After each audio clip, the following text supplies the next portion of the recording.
Bonjour à tous. Eh bien, je suis heureux d'être ici en ce matin.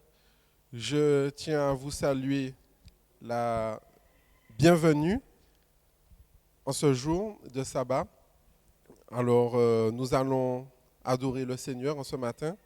Cette semaine, nous avons vu les héros de la grâce, mais qui est l'héros de la grâce? C'est notre Seigneur. Donc voilà. Alors nous allons nous mettre debout pour chanter le numéro 169. Joyeusement, nous saluons le Saint Jour du Seigneur. Joyeusement, nous saluons le Saint Jour du Seigneur. Avec bonheur, nous adorons Dieu, notre Rédempteur. Dans ta maison, tous assemblés, nous t'offrons notre cœur. Reçois nos hommages sacrés, ô notre Dieu sauveur. Avec ton Église, avec ton Église ici-bas, tous guidés par l'Esprit, nous prendrons part au saint combat du Seigneur Jésus-Christ. Salut toujours. Salut au jour, c'est donné par le Seigneur. Donné par le Seigneur, où tout son peuple réuni le loue avec ferveur. Nous tenir à genoux et nous implorons notre Dieu. Seigneur notre Dieu, notre Père, nous te sommes infiniment reconnaissants pour toutes les bénédictions que tu déverses sur nous. Tu nous as donné rendez-vous aujourd'hui à 9h et nous te demandons spécialement de bénir tous ceux qui sont venus t'adorer, tous ceux qui te font confiance, Seigneur, tous ceux qui ont mis leur foi en la personne de Jésus et vivent par la foi. Bénis tous tes adorateurs et permets, Seigneur, que nous puissions transmettre, Seigneur, ces valeurs à nos enfants, à tous ceux qui nous regardent vivre. Et permets que nous puissions, Seigneur, aider les autres.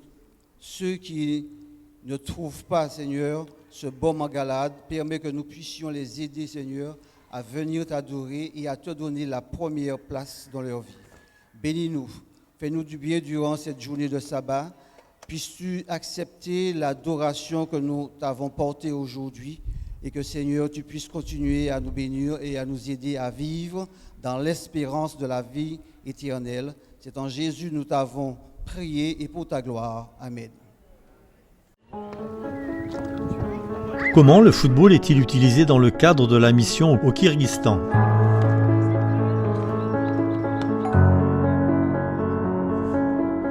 Les hivers au Kyrgyzstan sont froids. Il fait trop froid pour jouer dehors. Mais les enfants aiment jouer toute l'année. Alors que doivent-ils faire tout l'hiver ? C'est une grande préoccupation pour les responsables de l'école Heritage Christian School. Le froid rendait les cours de sport difficiles. Les élèves devaient s'entasser dans une petite salle de conférence pour faire de l'exercice. Lorsqu'il faisait beau, l'école organisait également un tournoi de football pour les enfants de familles défavorisées. Ces enfants n'ont pas toujours l'occasion de faire du sport et de l'activité physique. En hiver, le terrain de football était entièrement recouvert de neige. En 2017, l'école Heritage Christian School a donc demandé à des adventistes du monde entier de l'aider à construire un bâtiment et vous avez répondu positivement.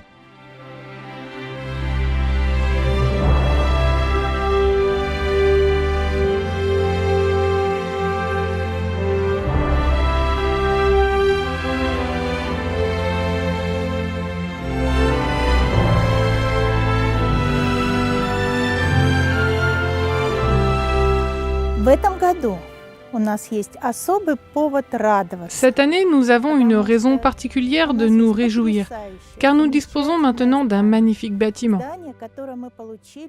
Nous avons pu construire cette structure, un complexe multifonctionnel, grâce à l'offrande du 13e sabbat de la Conférence générale. Les étudiants et les professeurs sont ravis d'utiliser le bâtiment tout au long de l'année. Il accueille les animateurs et les enfants qui pratiquent le football et de nombreuses autres activités s'y déroulent. Le grand bâtiment dispose de plusieurs espaces de réunion. L'une des pièces les plus importantes est celle où les étudiants peuvent se réunir pour parler de leur vie et s'encourager mutuellement. И, конечно же, мы мечтали о том, чтобы у нас появился спортивный Ce bâtiment зал. n'ouvre pas seulement ses portes à nos enfants et nos étudiants. Nous menons également de nombreux programmes pour les enseignants, les parents et la ville. Nous invitons les parents et les voisins à venir écouter des conférences sur la santé, l'éducation des enfants et le développement de relations familiales harmonieuses.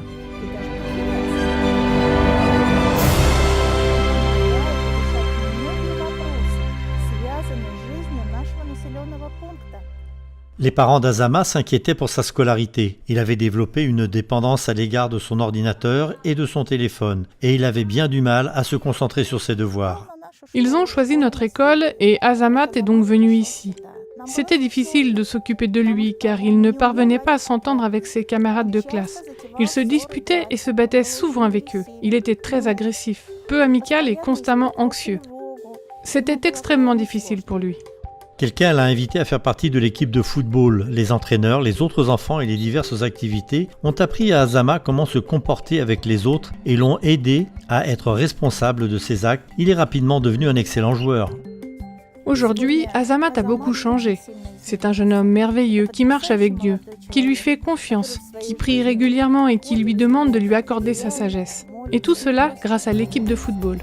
De nombreuses vies ont été transformées grâce à cette école, et Azama n'en est qu'un exemple.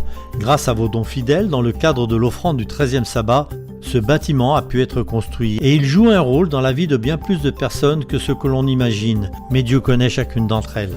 Вы знаете, наблюдая за тем, как En меняются voyant de ребята, quelle façon les jeunes changent, en voyant à quel point leur vie est transformée grâce aux valeurs qu'ils découvrent, ты понимаешь, nous comprenons que tout cela n'est pas vain. Dieu a vraiment un plan extraordinaire pour nous. Et nous sommes étonnés qu'il nous ait aussi choisis pour y participer. выбрал и нас для того, чтобы мы могли в нем участвовать. Merci de vous unir à nous pour prier en faveur du peuple du Kirghizistan. Puisse cette école avoir un impact durable dans la ville où elle se trouve. Et merci de participer à l'offrande du 13e sabbat qui rend tout cela possible.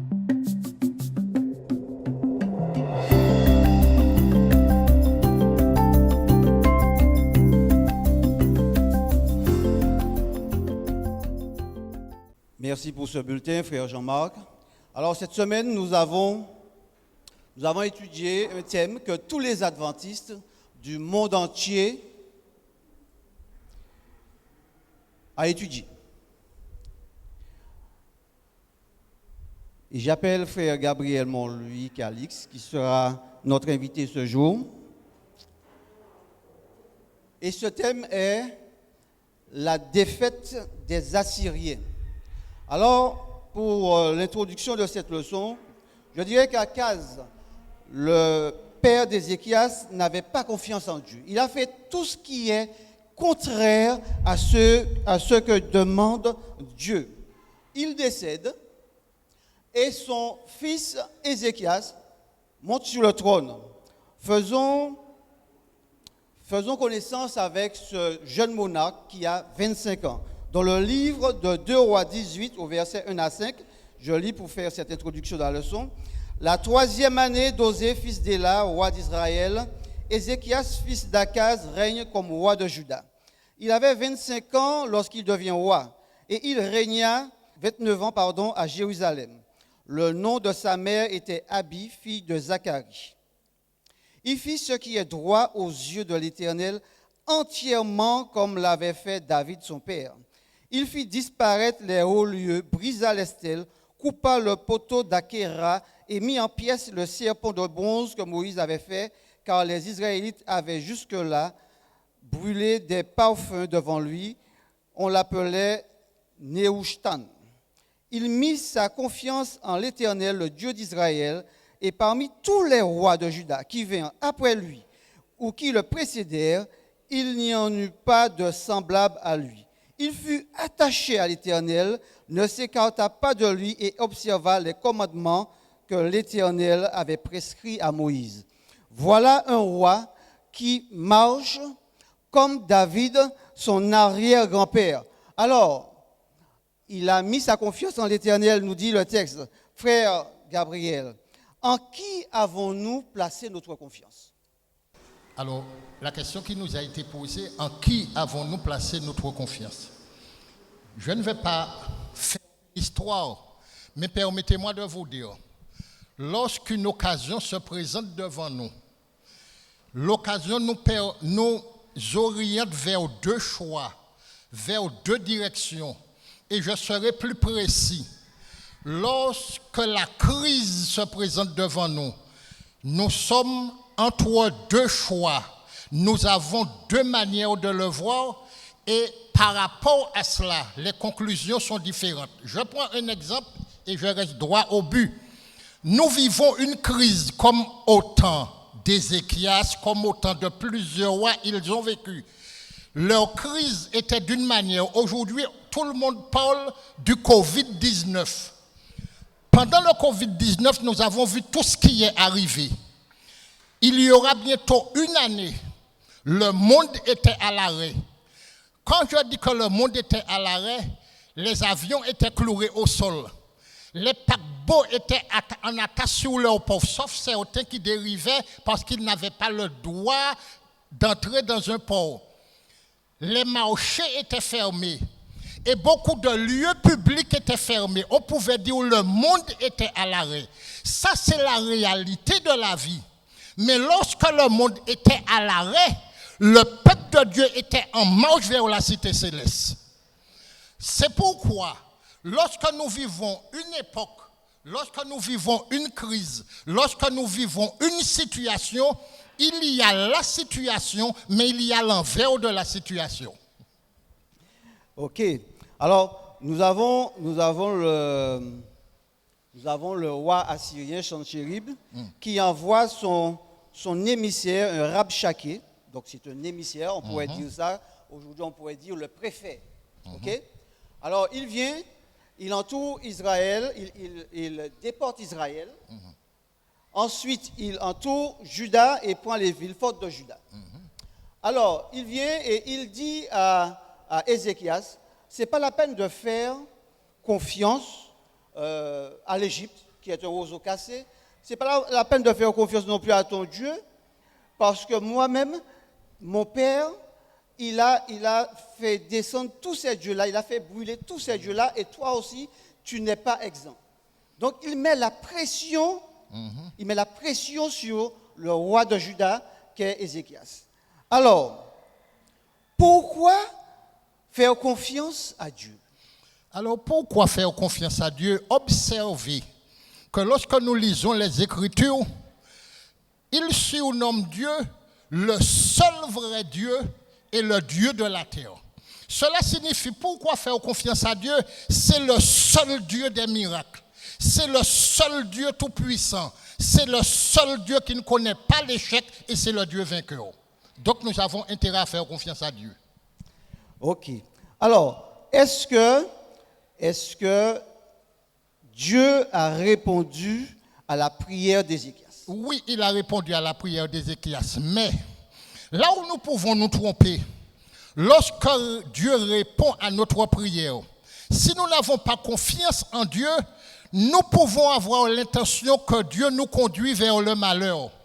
Regardez, lorsque Dieu a dit aux enfants d'Israël, « Je vais vous délivrer de la main de Pharaon », Dieu les conduit où? Il les conduisit vers la mer Rouge, la mer de tous les dangers. Et comme on dit en créole, la mer pas ni branche.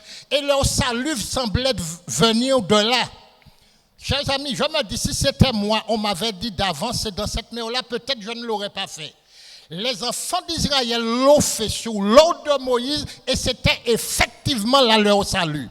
Cela veut dire, même lorsque Dieu est avec nous, même lorsque Dieu nous dirige, même lorsqu'il nous exauce, cela ne veut pas dire que nous ne serons pas malades. Cela ne veut pas dire que l'ennemi ne va pas nous attaquer. Cela ne veut pas dire que nous n'aurons pas les pressions de l'adversaire. Mais la chose la plus importante, ayant les regards sur Jésus, nous serons vainqueurs parce que Dieu est avec nous. Ok. Alors, c'est pour cela que Ézéchias. Mais parle-nous un petit peu de comment se fait-il qu'un homme, Ézéchias, il a un père aussi idolâtre. Un père aussi idolâtre. Son père a même sacrifié les frères, 2 ou 3 frères d'Ézéchias, au fil de l'épée, les a sacrifiés, ce que Dieu a formellement interdit.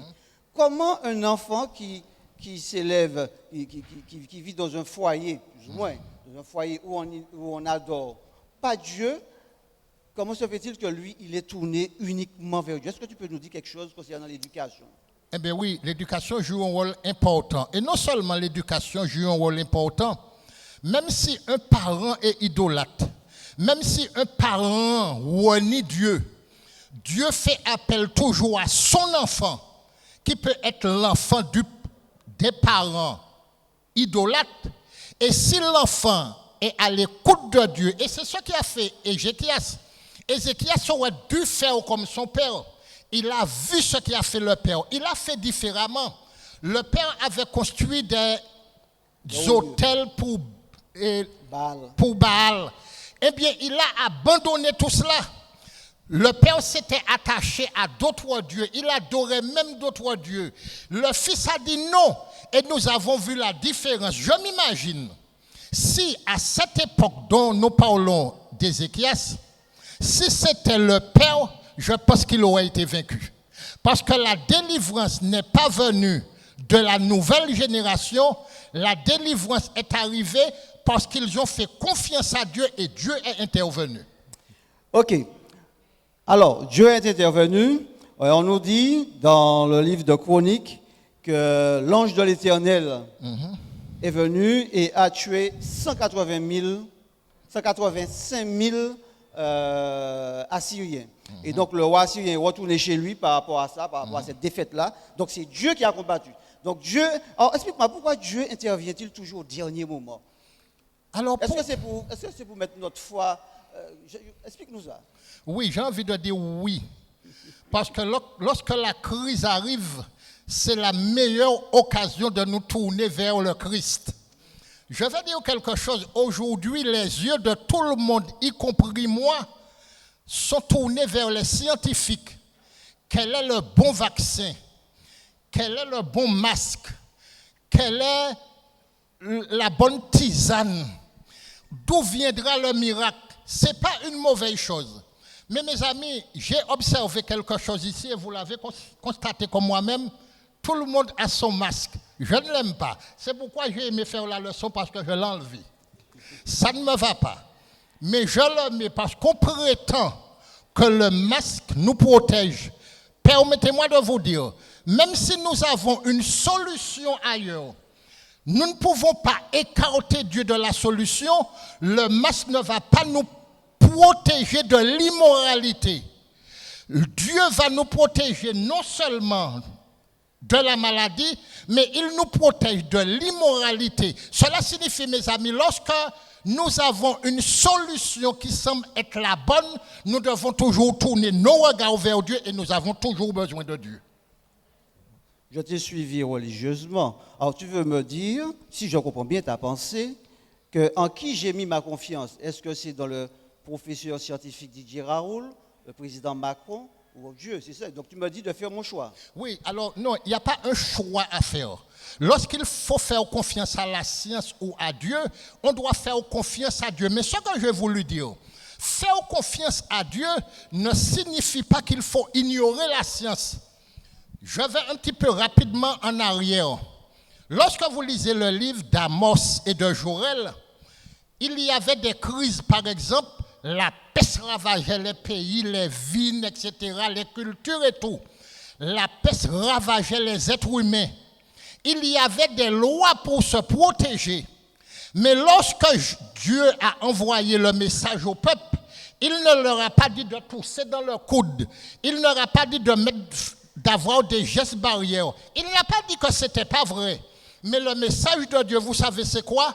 Malgré cela, vous n'êtes pas revenus à moi, dit l'Éternel des armées. Cela signifie, même lorsque nous faisons confiance aux hommes, cela veut dire que la confiance, la première, la plus importante, c'est la confiance que nous faisons à Dieu.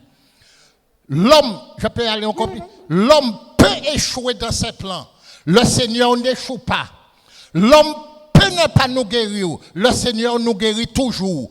Maintenant, si je reviens en arrière, il y a quelque chose que le préfet, comme tu as dit, ou le roi qui est venu vers Ézéchias lui a dit qui était vrai, qui semblait vrai. Il a dit au peuple, mais Ézéchias ne pourra pas vous sauver. Mais c'est vrai. Quel homme peut sauver un homme? Frère, tu ne sauves personne. Pas même corps. Moi non plus. Je ne sauve pas mon époux, je ne sauve personne. C'est vrai ce qu'il a dit. Mais lorsqu'il a dit, les autres dieux, je les ai balayés. Mais c'est vrai. Ce ne sont pas de vrais dieux. Mais là où il s'est trompé, lorsqu'il a dit, le Dieu que vous servez ne pourra pas vous sauver non plus. Et il a eu la preuve que le Dieu les a réellement sauvés. Ok.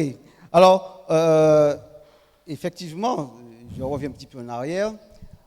Est-ce que tu as analysé la prière d'Ézéchias? Quand il est monté, il a fait confiance à Ésaïe aussi. Oui. Et il est monté, il a enlevé, il a déchiré ses vêtements pour se mettre en soumission à Dieu. Et il a prié Dieu. Oui. Et dans sa prière, il parle du Dieu créateur. Alors, comment tu as compris cette prière-là? Alors, comment je peux comprendre cette prière-là? Il parle au plus puissant. Il y a un seul créateur, c'est Dieu. Ce qui veut dire, il parle, si là il n'y a pas de réponse pour lui, il n'y aura pas d'autre réponse. Et comme il sait que Dieu répond toujours, il est en train de dire, la prière peut venir que de toi. Mais permets-moi de te dire, mes amis, la Bible parle d'Ézéchias, un homme intègre. Mais savez-vous, Ézéchias, à un moment, a douté.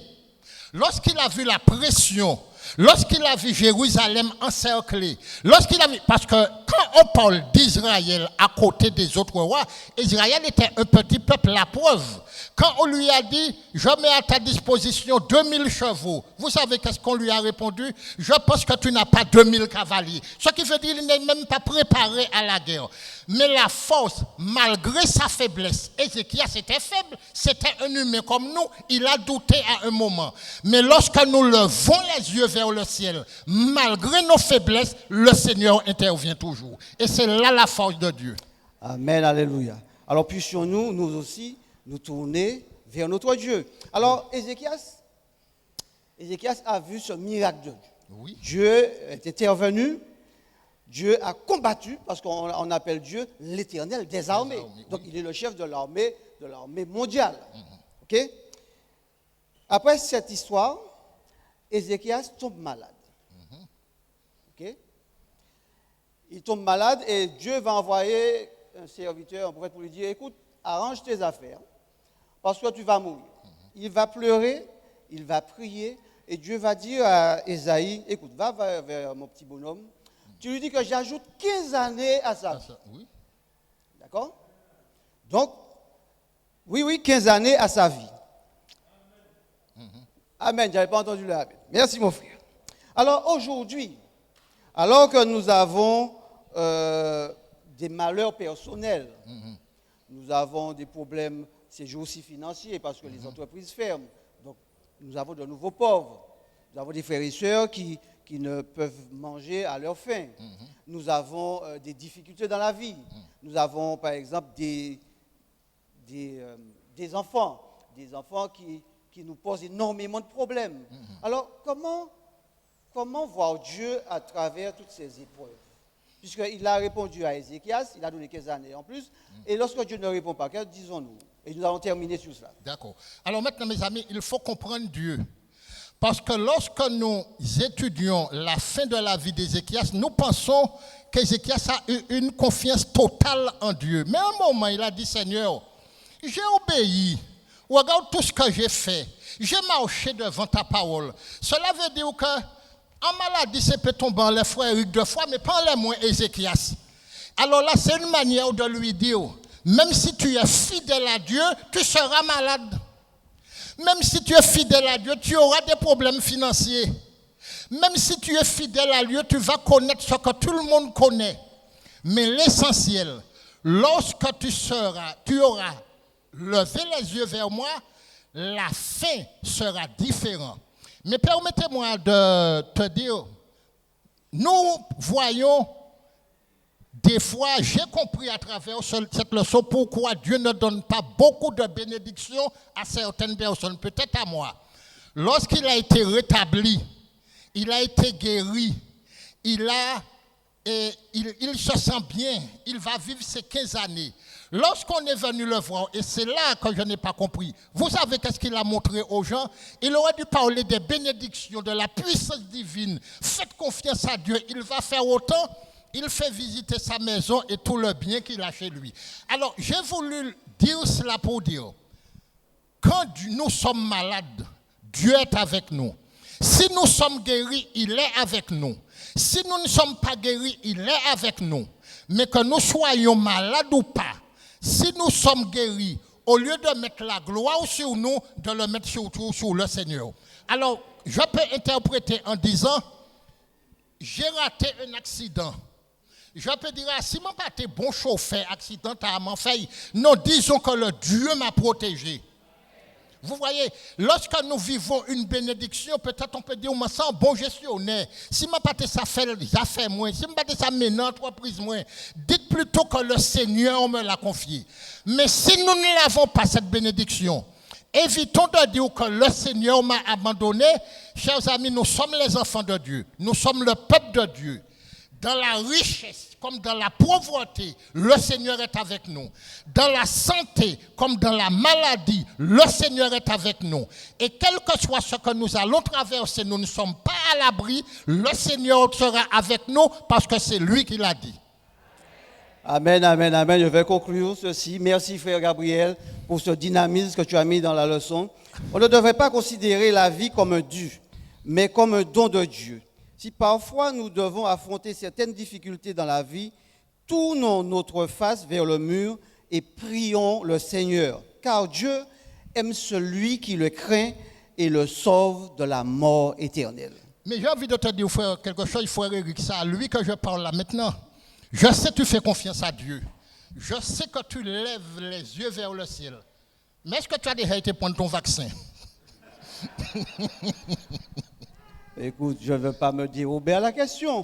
Je suis encore jeune. Le vaccin, c'est pour ceux qui ont plus de 60 ans. Eh bien, merci beaucoup. OK. Un bon sabbat à tout un chacun et une bonne étude durant la semaine. Frères et sœurs, bonjour. Le département communication vous salue fraternellement en Jésus-Christ. Alors, nous allons commencer avec notre croisade d'évangélisation qui se tiendra donc du 20 février au 14 mars 2021. Donc, l'évangélisation se fera les samedis matins de 9h à 10h40 ici au Mont-Garizim. La semaine, ce sera sur YouTube, donc de 19h à 20h15. Et il n'y aura pas de réunion donc le jeudi. D'accord? Donc, l'orateur sera Christopher Locard, traduit par Harry Medeuf. À ce sujet, donc, je laisse à Charles la parole. Oui, bonjour à tous. Alors, nous nous apprêtons déjà à vivre notre grand moment ici, à Mont-Garizim, mais aussi sur les réseaux comme YouTube. Et bien sûr, sur Zoom, on pourra suivre aussi. On a une campagne d'évangélisation qui avait été annoncée. On n'a pas voulu donner trop d'informations pendant la semaine des jeunes parce que ça allait encore mettre trop de choses dans la tête. Samedi, par ailleurs, nous commençons notre campagne sur 3 semaines. On a dit à partir du 20 jusqu'au 14 mars. Vous allez pouvoir inviter des gens. Alors, j'ai des informations à retenir. Sur le groupe de l'église, la communication va pouvoir mettre l'invitation. Vous aurez un flyer, vous allez faire transférer, vous allez pouvoir envoyer pour quelqu'un. Et pouvoir envoyer pour plusieurs personnes en métropole, en Afrique, partout. Mais le samedi, alors en semaine, nous ne serons pas ici, comme les jeunes. Ce sera uniquement sur YouTube. Le samedi, nous serons en présentiel avec la restriction sanitaires. Ça veut dire que si vous invitez quelqu'un, si j'invite la sœur bien-aimée, je dois m'inscrire et je dois aussi l'inscrire. Sinon, on ne pourra pas gérer cela. Est-ce que vous comprenez cela? Je reprends. Si j'invite quelqu'un, j'appelle la secrétaire ou je lui envoie un SMS ou un message pour m'inscrire et inscrire l'invité. Les SMS, vous invitez 2 personnes parce qu'après, ce ne sera pas gérable. D'accord? Si on fait quelque chose de bien, sans difficulté, ce sera comme ça. D'accord? Donc, je rappelle que ça commence dès ce samedi. Donc, les orateurs, c'est Christopher. Le thème, alors, c'est Christopher avec Harry. Et le thème, c'est pas affiché, on n'a pas affiché, c'est la merveilleuse grâce de Dieu. Ce sera basé sur le livre de Romains. On va découvrir des choses extraordinaires. Ce sera vraiment à partager. Alors, on peut inviter les gens verbalement, d'accord? Mais sur le groupe de l'église, on va vous donner le flyer à transférer. Voilà, je crois que j'ai tout dit. Hein? On a tout compris? Alors, je rajoute quelque chose. Oui. Donc, nous rappelons aussi qu'il y aura une cellule d'écoute mise en place pour recevoir vos demandes de prière. D'accord, merci. Oui, bien sûr. Oui, voilà, elle a tout dit. Alors, le corps anciennat tient à vous informer également de la tenue du comité d'église qui aura lieu ce sabbat 13, donc dans la salle du comité après le culte. D'accord? Donc, soyez présents. Hein? En fait, c'est pour choisir les délégués qui auront à participer à l'Assemblée fédérale. Donc, nous comptons vivement sur la présence de tous. Nous rappelons que c'est un comité urgent et exceptionnel. Alors, autre annonce, donc, après le décès de notre regrettée sœur Anne Suzanne, donc, la veillée se tiendra à la maison funèbre de Ducos, donc dimanche soir, et la cérémonie funéraire se déroulera le lundi 15 février à l'église adventiste du Mont Garizim, Californie, à 10h. Donc, je répète, la veillée donc, se tiendra à la maison funèbre de Ducos, dimanche soir, et la cérémonie funéraire, lundi 15 février, ici même à 10h. Donc, soutenons la famille par nos prières, et ceux qui désirent être présents, donc, devront respecter les gestes barrières et le port du masque qui est obligatoire. Donc, c'est terminé pour les annonces, mais je laisse place aux affaires administratives. Alors, nous aurons 2 choses à traiter, ce ne sont pas longues. La première chose, c'est pour un transfert, première lecture.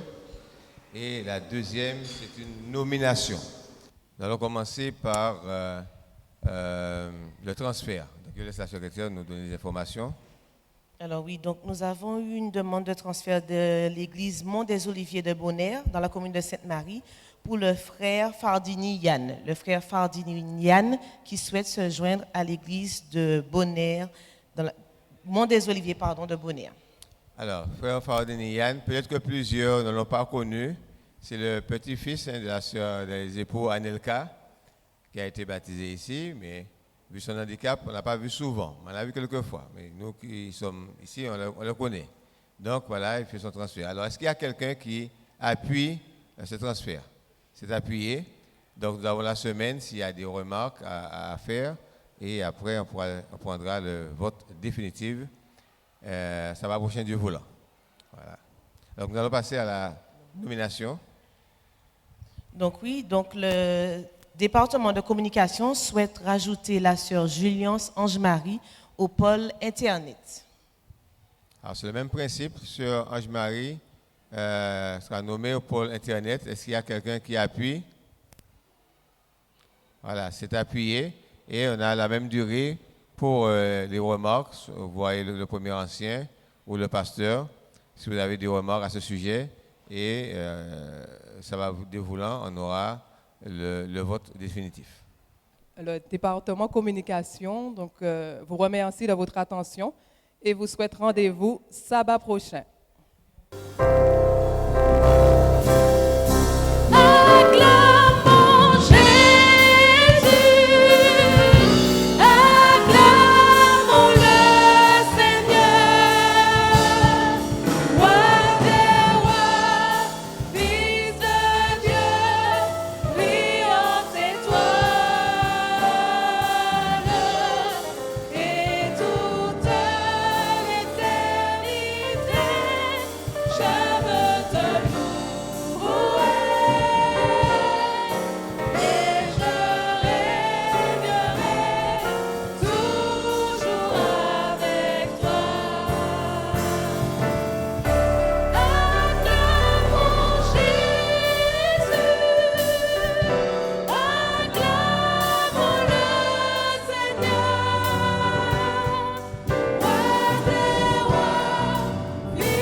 Je suis très heureuse de vous voir en ce matin. Notre texte de base se situe dans Luc 7, versets 47 à 48. C'est pourquoi je te le dis, ses nombreux péchés lui ont été pardonnés car elle a beaucoup aimé. Mais celui qui aime peu, à qui on pardonne peu, aime peu. Et il dit à la femme, tes péchés te sont pardonnés. Je vous invite à vous agenouiller avec moi pour la prière, pour ceux qui le peuvent. Seigneur éternel, nous voici devant toi, mon Dieu, mon roi, pour t'honorer, t'adorer, t'exalter, Seigneur éternel. Nous sommes arrivés à la fin de la semaine des jeûnes, Seigneur Jésus, et tu nous as fortement édifiés, mon Dieu, mon roi.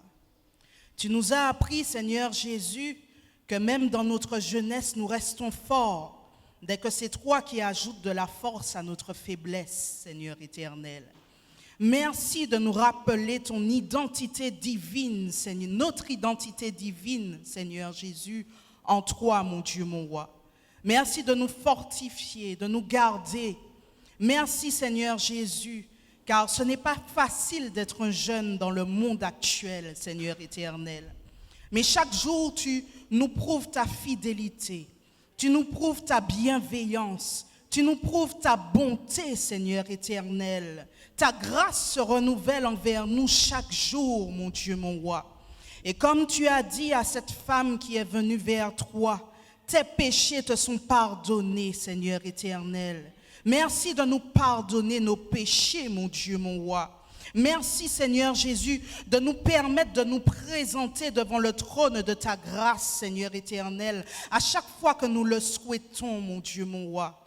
Alors que l'ennemi nous rappelle notre passé, alors que l'ennemi, par la culpabilité, veut nous empêcher d'aller vers toi, mon Dieu, mon roi. Nous allons quand même vers toi, Seigneur éternel, car ton amour domine et surpasse toutes choses. Merci, Seigneur Jésus, pour ton triomphe à la croix. Par cette victoire, nous marchons de gloire en gloire. Nous marchons de triomphe en triomphe.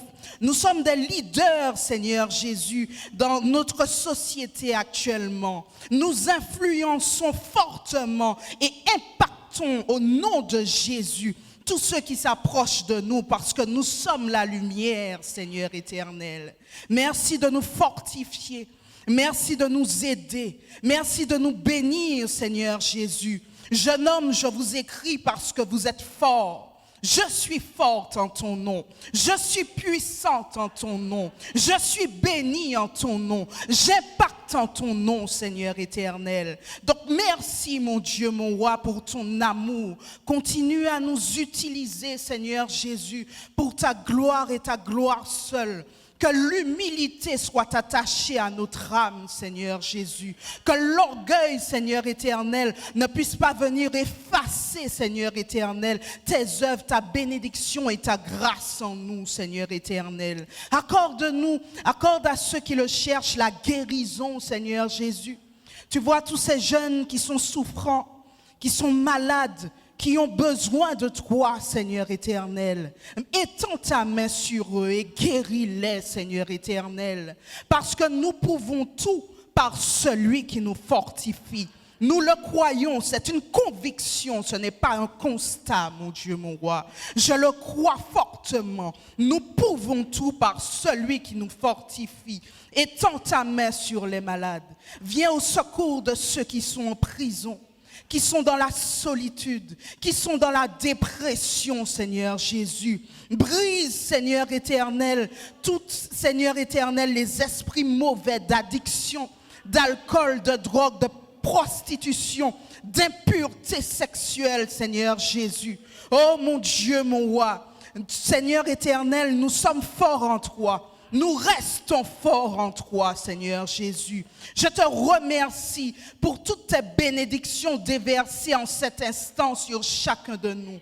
Le sang de l'Éternel nous recouvre. Le sang de Jésus-Christ est notre bouclier. Et rien ne nous atteint tant que nous sommes sous ce bouclier. Oh Seigneur éternel, merci, merci mon Dieu, mon roi. Je me relève de cette prière en sachant que tu m'as répondu, en sachant que tu m'as exaucé. Je t'ai prié au nom puissant de Jésus-Christ et pour ta gloire éternelle. Amen.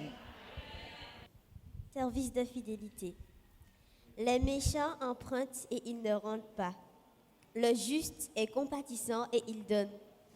Car ceux que bénit l'Éternel possèdent le pays, et ceux que maudit l'Éternel sont retranchés. Psaume 37, versets 21 à 22. Je veux donner à Dieu tout ce qu'il y a dans mon cœur. Les diacres passeront dans les rangs pour ramasser la dîme et les offrandes. Je veux donner à Dieu tout ce qu'il y a dans mon cœur. Je veux donner à Dieu tout sans regret. Apporter à Dieu mes offrandes avec bonheur et pouvoir à mes besoins. Je chante avec joie car mon Dieu me bénit. Il est le rocher de ma vie. Chante avec toi, car pour nous y prévoir, tu seras toujours là comme un ami. Je veux donner à Dieu, je veux donner à Dieu tout ce qu'il y a dans mon cœur. Je veux donner à Dieu tout sans regret. Apporter à Dieu mes offrandes avec bonheur et pouvoir à mes besoins. Je chante avec joie car mon Dieu me bénit. Il est le rocher de ma vie. Chante avec moi car pour nous y prévoir, Dieu sera toujours là comme un ami. Dieu sera toujours là. Dieu sera toujours là comme un ami. Dernière fois. Dieu sera toujours là comme un ami.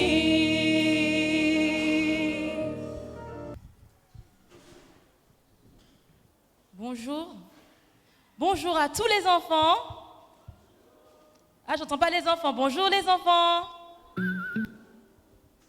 Alors, c'est vrai que vous n'êtes pas beaucoup, mais je suis contente de voir qu'il y a pas mal d'enfants dans la salle. Vous êtes à peu près 6 ou 7 dans la salle et c'est un plaisir pour moi de vous retrouver ce matin. Alors, aujourd'hui, l'histoire des enfants sera sous forme vidéo, mais j'ai tenu quand même à placer un peu le contexte. Alors, c'est vrai, on ne peut pas malheureusement venir sur la chaire. Vous êtes obligés de rester à vos places. Mais je veux que vous soyez bien attentifs parce que c'est votre moment. Nous avons commencé l'année avec l'histoire de Mathéo. Est-ce que vous vous rappelez de ça, ceux qui étaient là? Claudiane, tu te rappelles? Donc, on avait commencé l'histoire avec Mathéo, un petit garçon qui était turbulent à l'école, qui ne faisait pas ses devoirs, qui ne faisait pas ses tâches à la maison, qui traînait dans la rue avec ses amis, qui commençait à boire de l'alcool, parce qu'il rentrait dans l'âge de l'adolescence, donc il se laissait influencer par ses amis, il faisait des bêtises, et un jour, il a reçu une lettre de son papa qui l'invitait à sa rencontre.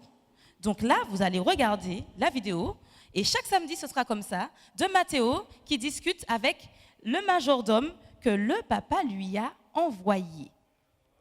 Soyez attentifs.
Bonjour chers enfants et chers ados. On se retrouve pour la suite de l'histoire de Matthéo qui a pour titre aujourd'hui Dieu, lieu de traitement du péché. Matthéo a bien compris que cette rencontre avec son père ne sera pas simplement pour manger des petits gâteaux et discuter de choses sans importance.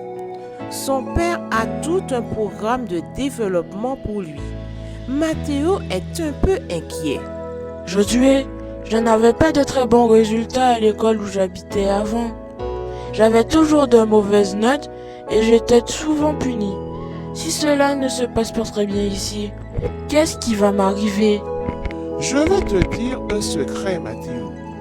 Aucune des personnes que tu vois dans la maison ou aux alentours n'a passé ses examens sans rater au moins une fois. Aucune? Tu es sûr?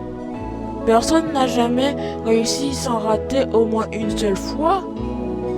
Mais quand on rate alors, qu'est-ce qui se passe? Et si on rate plusieurs fois? Eh bien, c'est très simple, Matthéo.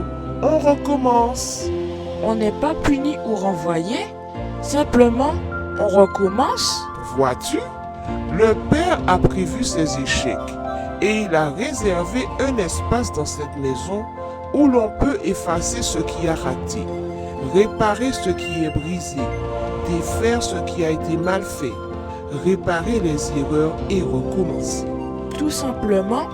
Il est vrai que nos erreurs attristent le Père, mais son désir d'être proche de nous est tellement grand qu'il a fait tout son possible pour que nous continuions de nous développer en nous donnant autant de chances que nécessaire.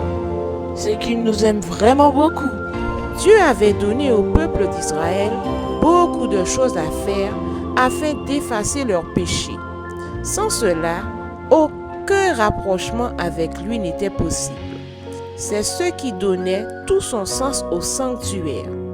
Le peuple savait que c'était dans ce lieu qu'il pouvait être pardonné toutes les fois qu'il se tournait vers Dieu. Vous est-il arrivé à vous aussi de faire des choses qui attristent Dieu? Des choses qui ne sont pas bien? Pensez-vous alors que Dieu cesse de vous aimer ou que tout est fini pour vous? Souvenez-vous que Dieu ne veut pas s'éloigner de vous et qu'il fait tout son possible pour que vous continuiez à être proche de lui. Quand vous avez raté quelque chose dans votre vie, suivez ses instructions afin qu'il efface vos erreurs. Dans Ésaïe 1, le verset 18, nous lisons ceci. « Venez et plaidons, dit l'Éternel. Si vos péchés sont comme le cramoisi, ils deviendront blancs comme la neige. S'ils sont rouges comme la pourpre, ils deviendront comme la laine. » Je vous invite à prier, les enfants.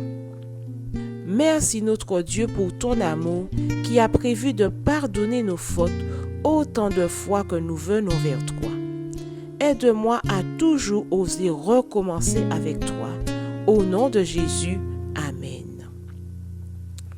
Merci, chers enfants et chers adolescents, d'avoir été attentifs à l'histoire de Matthéo. Et on se retrouve sabbat prochain pour la suite.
versets 23 et 24, que l'heure vient, et elle est déjà venue, où les vrais adorateurs adoreront en esprit et en vérité, car ce sont là les adorateurs que le Père demande.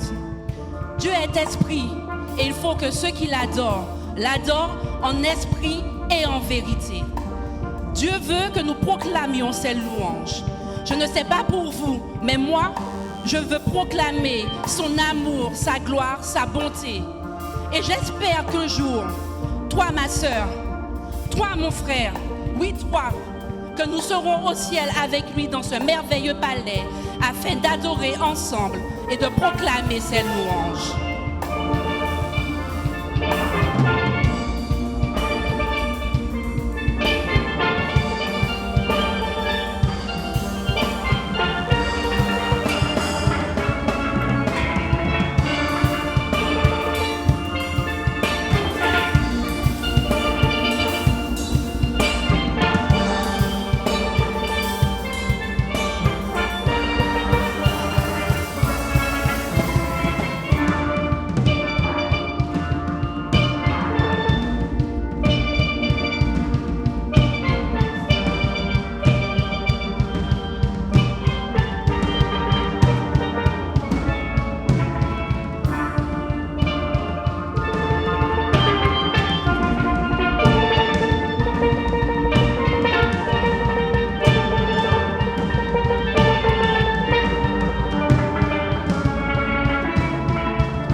Descendons tous de vainqueurs qui ont fait preuve de persévérance.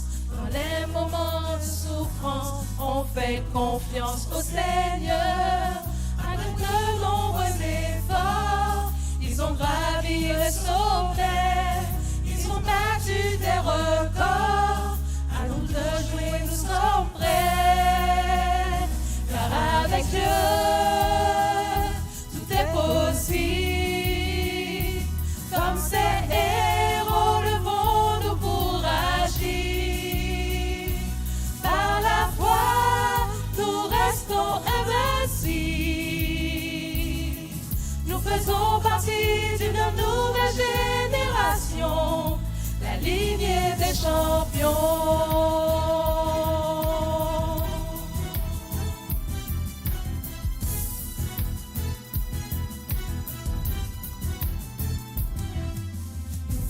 Prendre ce fardeau, tout comme les héros de la foi, relever les défis comme Jésus a vaincu la croix.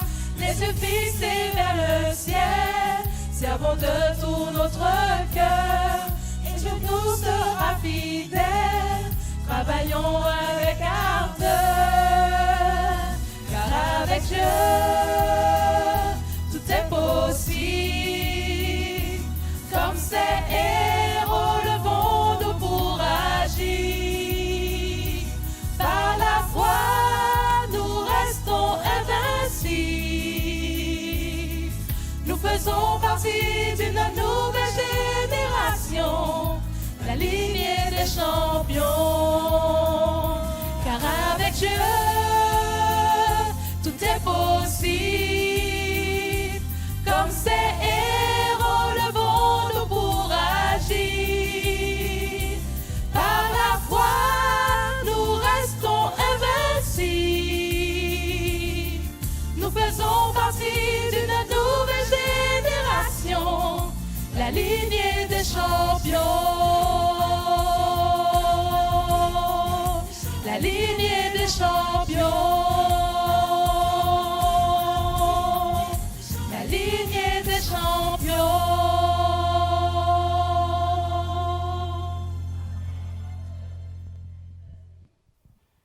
Nous voulons ce matin prendre un temps de remerciement pour la jeunesse de Montgarizim, Californie en Martinique, qui a choisi cette semaine pour penser à Dieu, leur Créateur. Et nous disons Amen. Ils ont voulu passer un temps de prière et d'étude au pied du Seigneur. Nous voulons vous remercier, vous, d'avoir assisté en présentiel ou ceux qui ont suivi sur Internet.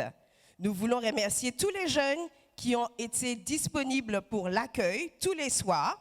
Et nous voulons ainsi aussi remercier l'équipe technique, audiovisuelle et sono, les jeunes qui ont participé à la louange, les chantres de louange, tous les groupes invités, merci à vous parce que vous avez égayé nos moments de réunion de prière.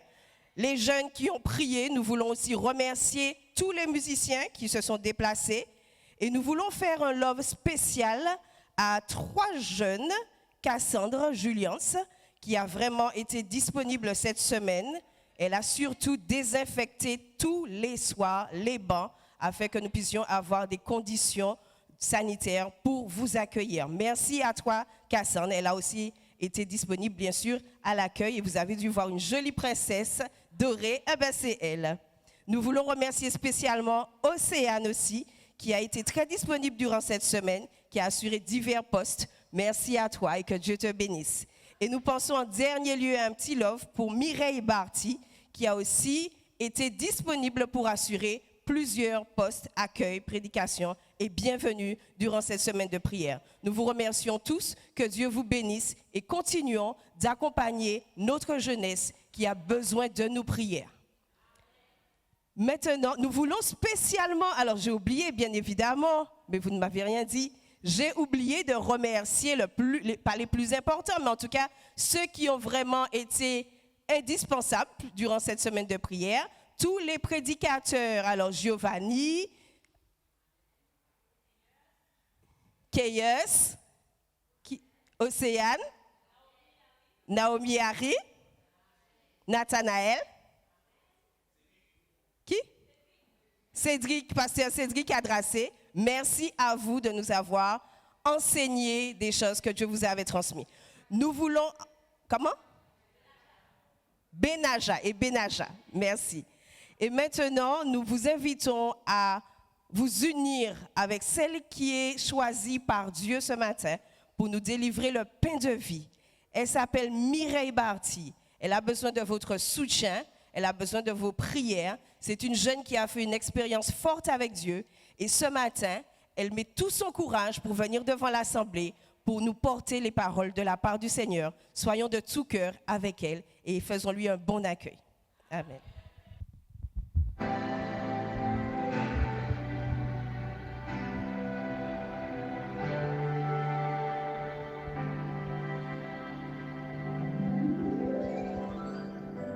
Marie-Madeleine? Marie-Madeleine? Ah! Marie-Madeleine. Bon, d'accord. Toute la semaine, on a vu comment des gens qui ont fait des choses mal aux yeux de Dieu ont finalement été transformés quand ils ont connu Dieu. Mais Marie-Madeleine, ah non! C'est qui elle encore? C'est pas la prostituée qui a osé toucher Jésus? Une prostituée a osé toucher Jésus? Non mais j'espère que Jésus ne s'est pas laissé faire. Bon, on écoute. On verra si la grâce va fonctionner cette fois.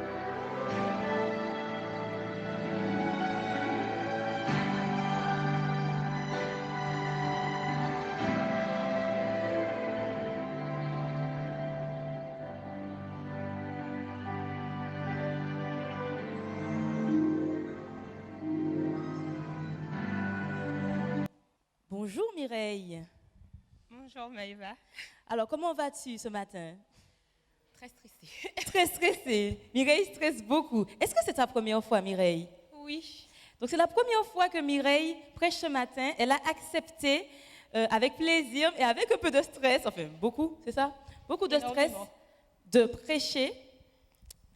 Mais en fait, c'est un plaisir pour nous et c'est un privilège pour nous que tu aies accepté justement de pouvoir délivrer le message que Dieu a pour l'Assemblée, mais spécialement pour les jeunes. Je rappelle le thème de la semaine de prière, les héros de la grâce, par les jeunes et pour les jeunes. Alors bon courage Mireille, on est avec toi par la prière et que Dieu t'inspire. Frères et sœurs, amis visiteurs, internautes, bonjour. Je vous souhaite un agréable sabbat. Toute cette semaine, nous avons eu à parler des héros de la grâce. Mais nous ne pouvions pas terminer cette semaine sans parler de cette femme. Vous l'aurez compris et entendu, on parle de Marie-Madeleine. Je vous invite donc à prendre avec moi Marc 14 au verset 9. Avant d'ouvrir nos Bibles, inclinons la tête pour prier. Père éternel, mon Dieu Tout-Puissant, nous te remercions des bienfaits que tu déverses sur nous. Nous te remercions pour tes bénédictions. En ce matin, alors que nous allons ouvrir ta sainte parole, veuille nous remplir de ton Saint-Esprit, afin d'ouvrir nos cœurs, afin, Seigneur, d'accepter ce que tu as à nous dire en ce matin. Place les paroles sur mes lèvres, Seigneur, afin que ton message, Seigneur, soit compris et entendu. Nous te remercions et te demandons pardon pour chacun de nos péchés. Ce sont les grâces que nous te demandons, non pas que nous en soyons dignes, mais au nom de ton Fils Jésus-Christ et pour ta sainte gloire. Amen. Alors Marc 14 au verset 9 nous dit « Je vous le dis en vérité, partout où la bonne nouvelle sera prêchée dans le monde entier, on racontera aussi en mémoire de cette femme ce qu'elle a fait. » Mais qu'a-t-elle fait cette femme? Déjà, qui était cette femme? Qu'a-t-elle fait pour que son histoire soit racontée partout où la bonne nouvelle sera prêchée? Je vous invite à prendre avec moi Luc 7 à partir du verset 36. Un pharisien pria à Jésus de manger avec lui. Jésus entra dans la maison du pharisien et se mit à table. Et voici une femme pécheresse qui se trouvait dans la ville, ayant su qu'il était à table dans la maison du pharisien, apporta un vase d'albâtre plein de parfums et se tint derrière lui aux pieds de Jésus. Je vais m'arrêter là. La Bible nous parle d'une femme pécheresse. Mais je n'ai pas voulu m'arrêter là. Franchement, j'ai voulu chercher, aller plus loin. J'ai été dans la version du Semeur. La version du Semeur nous dit que cette femme était une femme ayant une vie dissolue. Mais étant curieuse encore, j'ai voulu aller plus loin. Une vie dissolue. J'ai cherché la définition. Une vie dissolue, c'est une femme ayant une vie de débauche. Chers jeunes, une vie de débauche, c'est quoi? Nous savons tous ce que c'est qu'une vie de débauche, n'est-ce pas? Une vie de débauche, j'ose imaginer que c'est quelqu'un qui vit dans la fornication. D'ailleurs, nous savons que certains diront que Marie-Madeleine était une... Ça va loin quand même, non? Était une prostituée. Si on retranscrit dans la vie des jeunes aujourd'hui, une vie de débauche, c'est quoi? Carnaval, soirée, alcool, drogue, n'est-ce pas? Nous pensons que Marie-Madeleine était une prostituée. Nous continuons au verset 38. Elle pleurait et bientôt elle mouilla de ses larmes et puis les essuya avec ses cheveux, les baisa et les oignit de parfum. Vous vous rendez compte? Imaginons qu'une prostituée, donc nous sommes là, Jésus au milieu de nous, une prostituée arrive, se tient aux pieds de Jésus, commence à pleurer, lave les pieds de Jésus, les essuie avec sa chevelure. Vous savez que pour les femmes, les cheveux, c'est beaucoup.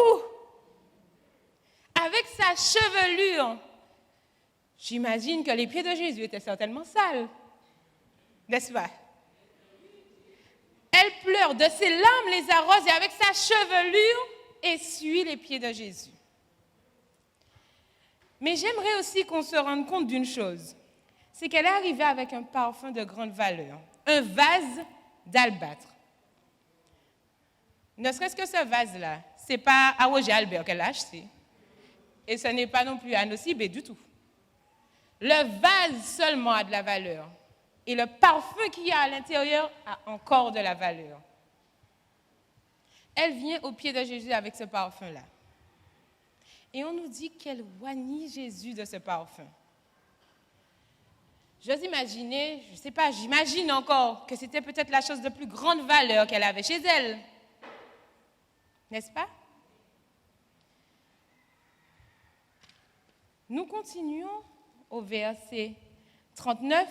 Et là, ce verset-là m'a, je ne dirais pas choqué, mais pratiquement.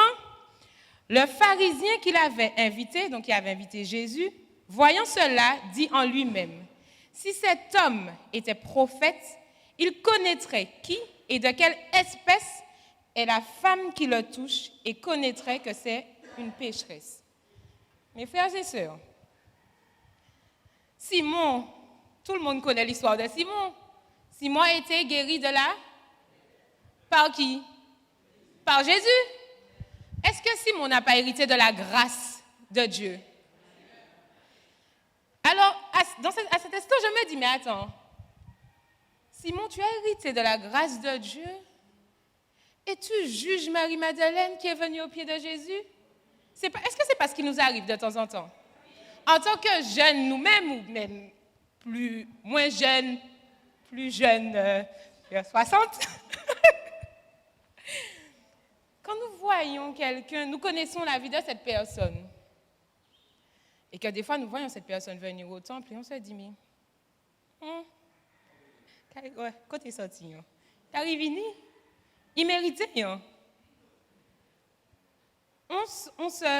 comment dirais-je, on juge la personne déjà, mais remarquez bien une chose. Vous pensez bien que Jésus ne savait pas de quelle femme qui le touchait? Il savait bien et il ne l'a jamais repoussé. Mais le pharisien, lui, qui ne voyait qu'en Marie, cette femme pécheresse de vie dissolue, de vie de débauche, a estimé qu'elle ne méritait pas d'être au pied de Jésus. Et qu'elle ne méritait pas de le toucher. C'est fort quand même. La grâce de Jésus s'est manifestée pour Simon. Il a reçu la guérison de la lèpre. Et ce qui me frappe encore le plus, c'est que Simon dit, si cet homme était prophète. Donc ça veut dire quoi? Tu n'as même pas vu en Jésus le Messie. Vous pensez que Jésus ne savait pas que Simon aussi ne l'avait pas accepté comme sauveur? Je pense que Jésus le savait. Mais Jésus, il est venu pour qui? Pour les malades. Sa grâce, c'est pour qui? C'est pour tous. La grâce de Dieu, c'est pour tous. Avant d'aller plus loin, j'aimerais savoir si vous savez ce qu'est la grâce. Est-ce que vous savez ce qu'est la grâce? Ce sont des faveurs imméritées. On ne mérite pas. On ne mérite pas. On ne le mérite pas. Je vais vous donner un exemple. Imaginons que vous soyez un meurtrier. que vous ayez prémédité votre meurtre. Arrivé devant le juge, vous devez faire, on dira perpétuité, même la peine de mort. Arrivé devant le juge vous dit, finalement non. Non, je te gracie. Il dit, bon, finalement, j'ai un fils là, il va aller à ta place. Il va prendre ta peine. Vous imaginez qu'on me dise qu'on prend Jayan. Je dis à non, touche pas à mon fils. Mais vous vous rendez compte que c'est ce qui s'est passé en fait? Et Jésus nous offre la grâce. Je vais vous raconter une anecdote. Alors hier soir, et je crois que j'ai raconté ça à tout le monde, hier soir, je rentre chez ma maman, j'arrive chez ma maman après le travail, je dépose mon ordinateur, je dépose tout. Je dis, bon, je vais me préparer, il faut que j'aille, il y a réunion ce soir et tout. Je m'arrête 2 minutes et je dis, maman, tu te rends compte, il y a 2 ans, à cette même période, j'étais en train de faire tout le tour des magasins pour acheter des vêtements pour aller au carnaval, pour aller dans toutes les soirées. Et si je vous dis que pendant 2 semaines, j'ai investi pour cette prédication de ce matin, tout ce que je voyais, c'était cette prédication, parce qu'elle me tenait à cœur. Et je voulais marquer le changement, parce que Dieu m'a gracié.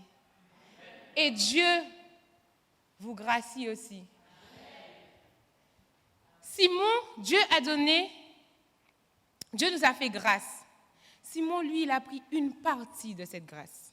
Il a pris la guérison. Marie-Madeleine, elle, a donné sa vie. Par cet acte, elle a donné sa vie. Elle a reconnu en Jésus le sauveur de l'humanité, alors que Simon, lui qui a été guéri, n'a pas vu en Jésus ce sauveur. Marie, cette femme pécheresse, cette prostituée, a vu en Jésus le sauveur de l'humanité. Et est venue à ses pieds. C'est un acte d'humilité, d'adoration. Chers jeunes, frères et sœurs, aujourd'hui, je te demande une chose. Accepte la grâce. Ne la prends pas comme Simon. Prends-la comme Marie. Offre à Jésus ta vie. Donne-lui tout ce qu'il y a de meilleur en toi. Il va t'utiliser.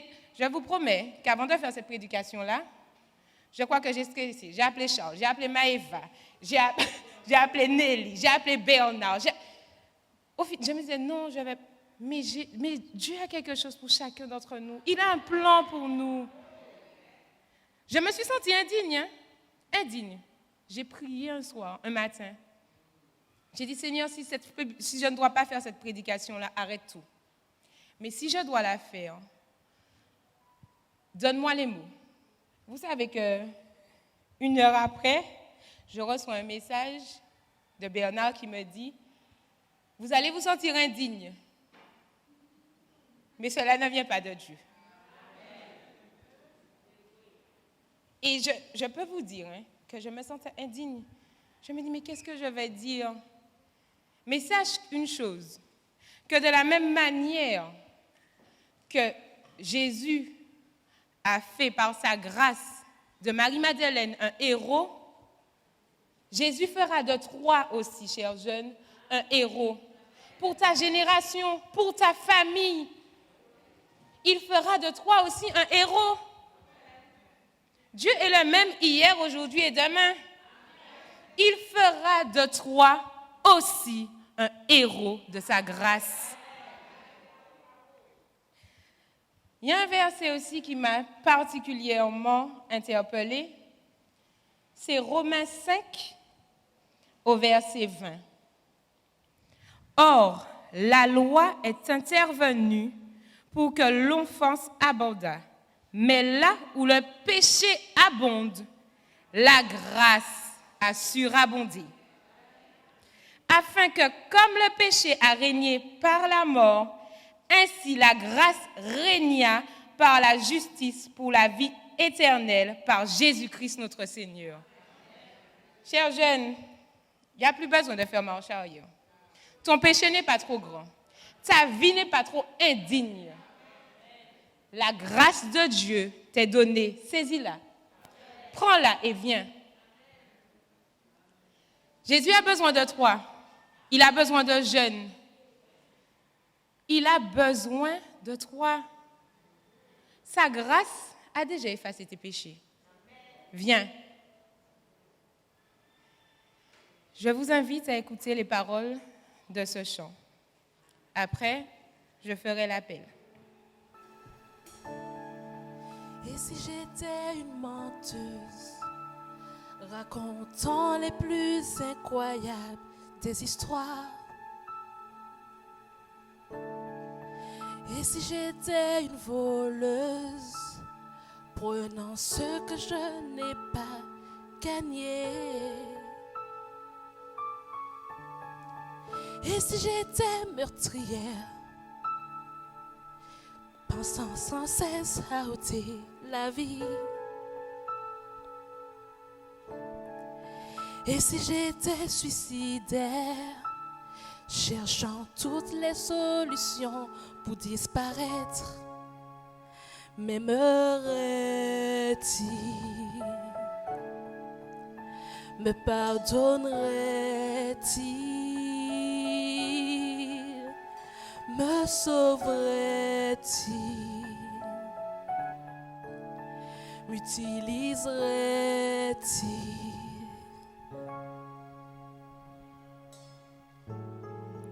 Et si j'ai eu un bébé que je n'ai pas permis de venir au monde,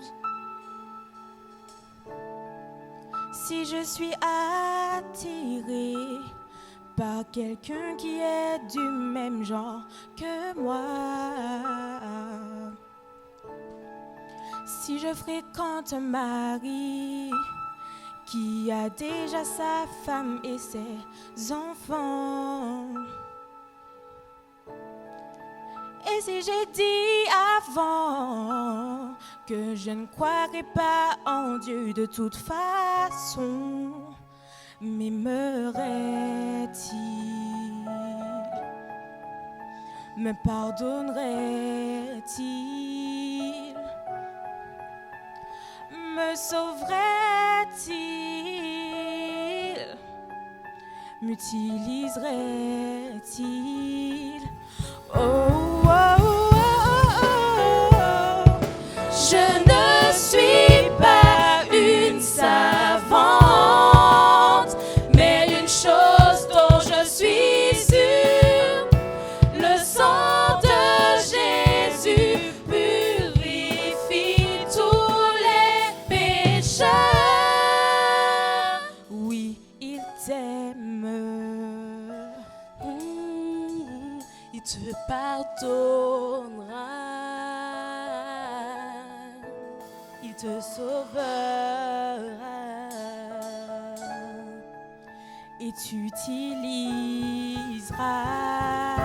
Oh, oh, oh, il t'aime, ton amour inconditionnel, il te pardonnera, quels que soient tes péchés, il t'instruira.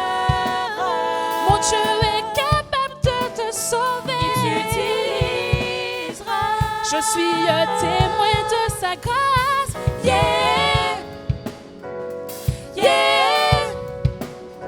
Il te pardonnera, yeah, yeah. Il te sauvera,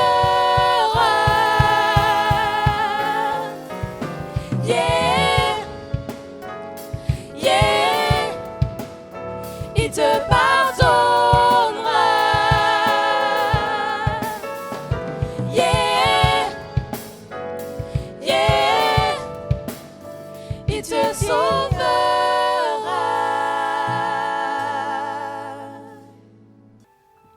sœurs, chers jeunes, si toi aussi, tu veux bénéficier de cette grâce, je te demande de te tenir debout. Si toi aussi, tu veux être ce héros, je te demande de te tenir debout. Ton péché n'est pas trop noir. Ta vie n'est pas trop indigne. Lève-toi et nous allons prier avec toi. Bien-aimés, que le nom de Dieu soit exalté en ce matin. Alléluia, alléluia, alléluia. Oh, je te présente en ce matin le monument de la grâce, la perfection de Dieu, le Fils de Dieu sur une croix qui pardonne tous les péchés. Alléluia. Oh Seigneur, quelqu'un ce matin, depuis des années, traîne un péché, une imperfection, une erreur. Quelque chose revient intensément à son esprit, comme si il ou elle ne souhait être pardonné. Ce matin, nous avons appris que le sang de Christ Jésus a coulé pour toi ce matin. Alléluia. Nous sommes délivrés. Tu es délivré par le sang de Christ. Quelle que soit ta faute, même si les dirigeants t'ont mis de côté, même si ta famille t'a mis de côté, même si tes amis t'ont mis de côté, Jésus te recueille ce matin. Combien nous voulons te remercier, Jésus. Combien nous voulons te louer, te dire merci. 10 000 milliards de merci pour ton sang, pour l'expérience de Marie-Madeleine. Oh Père, Saint, juste et bon, quelqu'un repart libéré ce matin. Ton sang n'a pas coulé pour rien et ton sang coule encore pour nous pardonner et nous remettre dans le droit chemin. Merci Seigneur pour la prédication. Merci Seigneur pour ton sang. Merci pour la semaine de prière qui permet aux jeunes de savoir que chacun, nous sommes des héros de la grâce. Alléluia. Oh Père Saint, s'il te plaît Seigneur, réponds Seigneur à une prière ce matin, à un pardon ce matin. Fais savoir à quelqu'un, oui, comme le nuage qui passe, j'ai oublié ton péché. Alléluia. Seigneur, merci d'avoir exaucé cette prière parce qu'elle est faite au nom du Christ Jésus. Que l'amour de Dieu, la grâce merveilleuse de notre Seigneur et Sauveur Jésus-Christ, la communion du Saint-Esprit soit donnée à tous. Allons en paix selon l'ordre du Seigneur. Et le peuple dit Amen.